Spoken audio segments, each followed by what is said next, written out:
Donald Trump went further to extend the sanctions in Zimbabwe by a year, saying that Zimbabwe is not upholding its own constitution.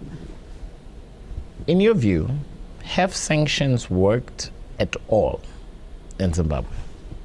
So when the sanctions were imposed in the early 2000s, they served a very useful purpose because they identified the perpetrators of human rights abuses.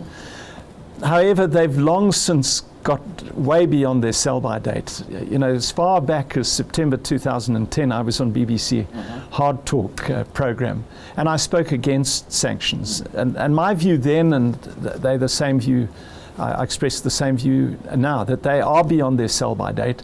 Ironically, my view is that if they serve any purpose now, they serve ZANU-PF's purposes. So what do we use in the meantime? Well, my own view, and this is very much a personal view, it's not necessarily an MDC position, is that judge the Zimbabwe government and cooperate with the Zimbabwe government on the basis of its respect for Zimbabwe's constitution.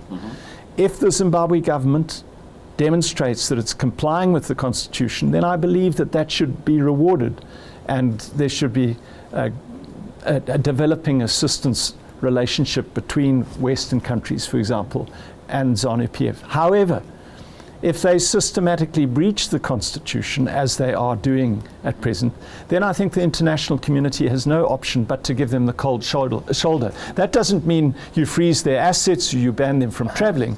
You just tell them that we're not going to cooperate.